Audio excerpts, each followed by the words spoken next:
Stuart, I have a question. That's Christine. Um, Through the week, I felt, uh, I guess, a sort of progression or a clarity, a depth of experience within the meditation. And in today's meditation, there was so much chatter, and I continue to return to the navel and return to the breath. But I just was curious if you could talk about that kind of experience, I guess, of when certain sessions are just so different, so much more complicated. Well, it's not terribly complicated. This meditation is about two steps forward and one step back.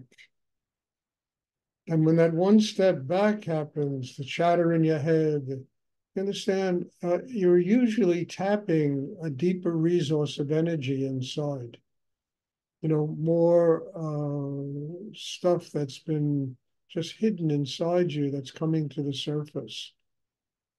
And that process just, it goes on and on. I mean, there's a limitless amount of stuff that is hidden inside every human being. And doing this meditation is like drilling for oil.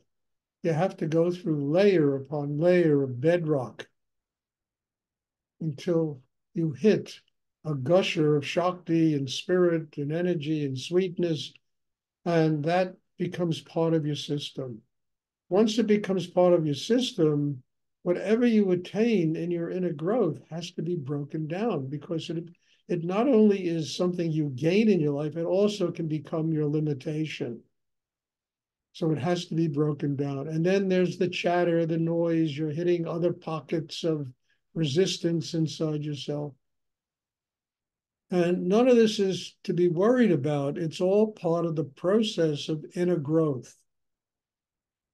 And I can tell you, frankly, I've been doing this work a lot longer than probably all of you together. I've been doing this work longer. And, the mind never stops.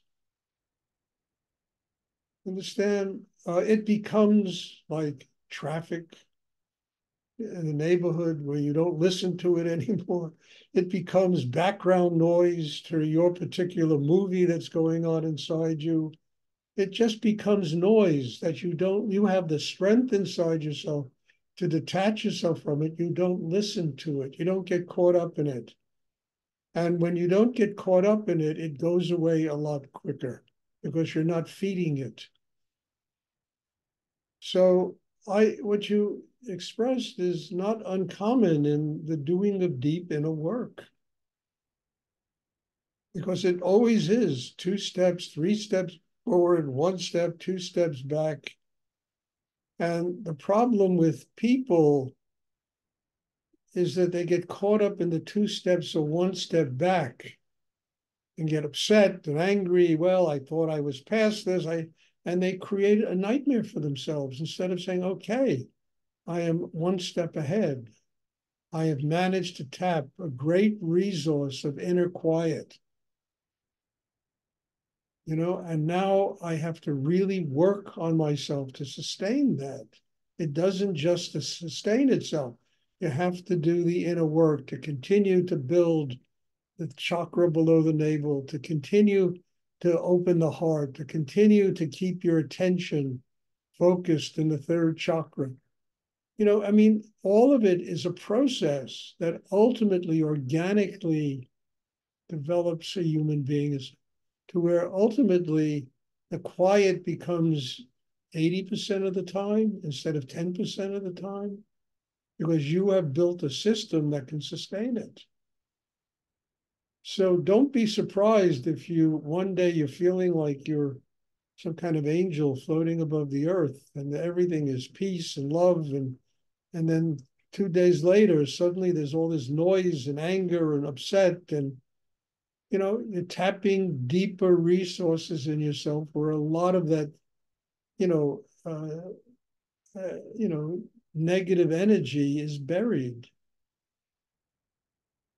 comes up. When it comes up, you have the chance to make it part of the chakra system, part of the flow of Shakti. When then you can draw it down to the chakra below the navel. You can draw it through the sexual area to the base of the spine where the Kundalini energy will just burn it up and get rid of it. So don't get upset at yourself if you have a little noise in your head, focus yourself in the chakra below the navel. Feel gratitude in the heart. Continue to do the inner work as it's prescribed and bring all of that noise through the sexual area to the base of the spine, and you will get free of it. Kundalini will burn it up, will transform it into smoke that'll rise to the top of your head, and what's killing you will give you a spiritual life. And don't live with expectations. One day that voice is going to stop. It doesn't. You get more detached from it. You don't listen to it anymore. You're strong enough to be able to step away from it, and it becomes, like birds singing in the trees, it becomes background noise.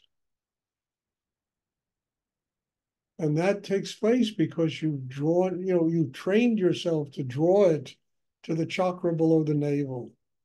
You've trained yourself to draw it through the sexual area to the base of the spine. You trained yourself to transform it into Kundalini and to free yourself of all of that tension and anxiety and neurosis that runs so rampant through people.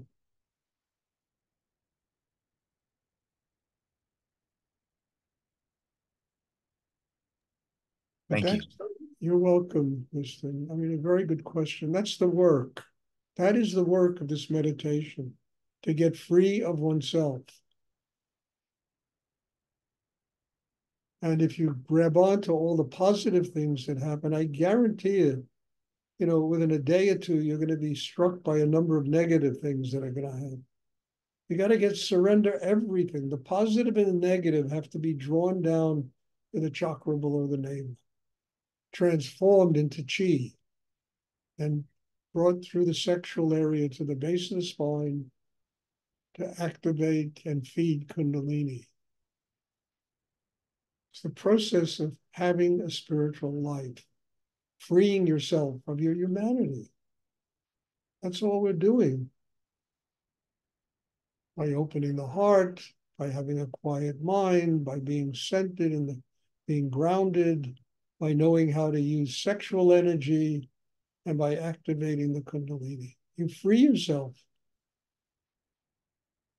The human transforms itself to the spiritual. And noise in the head is always a reminder that we are living on the earth, we are human. So don't be upset, just use it consciously.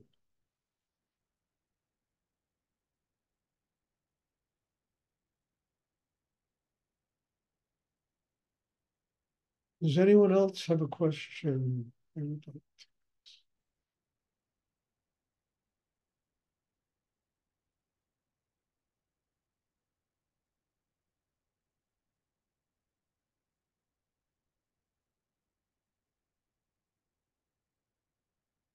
I have just a few announcements today. First of all, I don't know how many of you have Cisa Pinto's email address, but if you do, I would ask you to just send her an email or text or something telling her how much you love her and respect what she has done in Brazil and what she's done with her life. She's going through a very hard time now. So if you happen to have her email address, just do that, just share some love with her. it'll mean a lot to her. It'll mean also a lot to me. And I love, most of you don't know her, but she's been very dear to me and started a whole meditation center in Brazil, in Sao Paulo, and anyway, she needs that now. She really does. She's going through a very hard time.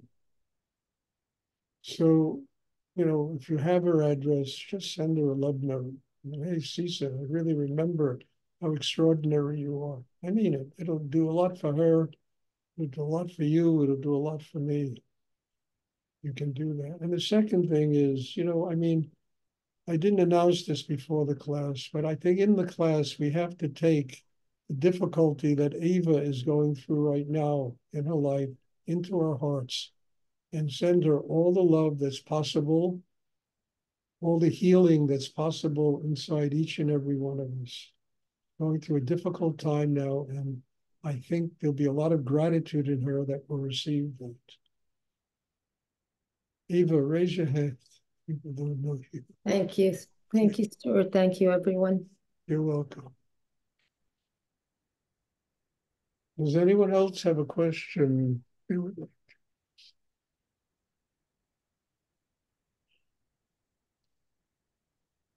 Okay, if there are no more questions, there will be meditation on Tuesday.